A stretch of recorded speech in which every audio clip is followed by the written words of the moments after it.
In January 2009, a warning about an image called smile.jpg appeared online. You were told not to open it or even search for it. If the file reached you, send it to someone else. But that sounds like advice. It was actually an instruction. Smile Dog was never just a frightening picture. It was a story built to turn the person reading it into the next person spreading it. The warning did not contain the legend. The warning was the legend's delivery system. And before we show you the image everyone remembers, you need to see the trap around it. The creepypasta presents Smile, JPG as a photograph that should not exist. In the story, a dog faces the camera with an almost human grin, while something like a hand reaches from the darkness behind it. But looking is only the first mistake. The story claims the image follows victims into their dreams, wearing them down night after night. There is one promised escape: spread the word. Put the image on a disk or attach it to a message. The victim does not defeat the monster. The victim completes the upload. None of those supernatural effects are documented events. They are rules of the fiction, extremely practical rules for a file that wanted to travel. The best-known version wraps those rules around a woman identified as Mary E., a narrator researching Smile. JPG finds her living alone, traumatized by an encounter with the file years earlier. Again, this is the creepypasta speaking, not a verified interview. Mary refuses the image's demand until the dreams become unbearable. Then she gives in and mails the narrator a floppy disk. For a moment, the danger seems to leave her.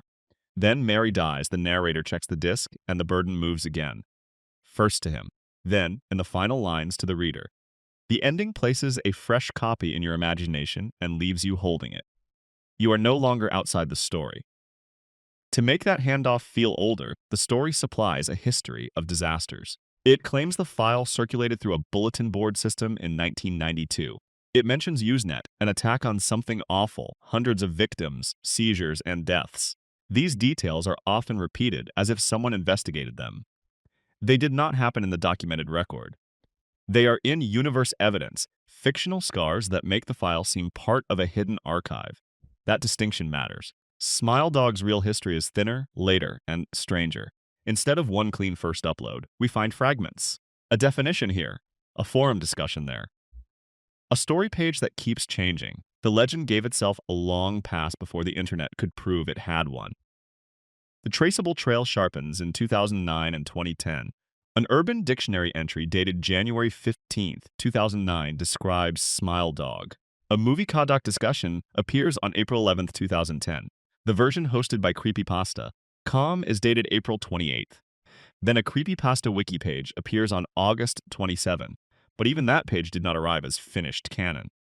A surviving page history says it began with only a video, and portions of the story were added later. The order matters because it looks less like a single author publishing a complete monster and more like an internet community assembling one in public. Definition, discussion, story, wiki. Each page made the next page easier to believe, and each retelling could copy the warning without proving where the warning began. You will often hear that Smile Dog began on 4chan's paranormal board in 2008. It may have circulated there, but no verified first post settles the question. The creator is unknown. The first altered image is unknown. Even the base photograph has no confirmed origin. Several pictures compete for the title of original. The familiar red-tinted husky, darker edits with human teeth, and later demonic versions. This should have weakened the story. If nobody can agree which file is cursed, the curse should be easy to dismiss. Smile Dog had an answer ready. The story suggests public images are fakes, while the authentic file remains hidden. Failed proof becomes proof of concealment. The missing original makes the legend harder to finish. That defense belongs to an older machine, the chain letter. Long before cursed JPEGs, chain letters gave you a request, a threat, and a reward. Copy this message. Send it onward. Good fortune follows if you obey, disaster follows if you stop. Smile Dog replaces fortune with relief, but the machinery is the same. You look at the image, endure the threat, then transfer the burden. A 2025 folklore study describes propagation through a curse. The text makes you its next victim and explains why visible copies might be false. Picture and command travel as one package, so questioning either half does not stop the other. You need not believe the dog is supernatural. You only need to repeat what the story says will happen. Chain letters do not need everyone to cooperate. Research on massively circulated internet chain letters found something more unsettling than one viral explosion. Their transmission trees could be narrow and deep, continuing person by person for several hundred steps. You should picture rainwater, not fireworks. Most branches stop. One person deletes the message. Another laughs. Another closes the tab. But a few continue. One sender, one curious friend, one forum repost, one archived copy. Smile Dog was built for that shape. Failed branches were disposable because the story needed persistence, not universal belief. One frightened reader could restart the line years later. One nostalgic repost could reach people who missed the first wave. The legend did not have to dominate the internet at once. It only had to avoid reaching zero. The warning solves another problem. Why open a suspicious file? Because information about danger is difficult to leave alone. Experimental transmission chain research found people preferentially passed along threat-related material, even when the threat was presented as very unlikely.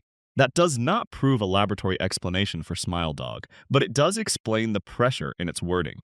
Do not look creates a question. Looking creates a secret. The threat gives that secret urgency, and forwarding turns fear into a social act. Warning a friend, testing their nerve, or making sure you are not alone. The image repels you, but the prohibition pulls the other way. You click to resolve the uncertainty. Then you tell someone else so they can resolve it too. Curiosity opens the file. Concern gives you an excuse to send it. Once that loop exists, the payload can change without breaking it. One viewer remembers a red photograph. Another remembers a harsher face. Later retellings add rules, transformations, and names. Fans argue over which mouth, background, dog, and year count as authentic. But every comparison puts the images together again, and every correction repeats the legend. Even when you debunk it, you must describe the thing being debunked. The missing origin helped more than it hurt. There was no source file to close the case, no creator to establish a clean version, and no archive everyone trusted. SmileDog became less like one JPEG and more like a format. Retain the grin, the warning, and the command to share. Edit everything else. The copy mutates, but the behavior remains registered beneath it. SmileDog's real achievement was not convincing the internet that a dog photograph could kill. It taught the internet to carry an uncertainty. The fiction supplied old disasters, the warning created curiosity, and the unverified origin left room for argument. But remove the supernatural claim and the system still works. You download the file, warn a friend, repost the story, and leave an archived copy for a stranger years later. The monster need not climb out of the screen because the audience performs every movement. Smile Dog did not spread despite the people who warned you never to open it. It spread through them. To this day, no one knows who made the first Smile Dog image, which version came first, or where it was first uploaded. But what we do know is how it survived. Every warning created the next viewer. Subscribe for the next file the internet could never quite delete.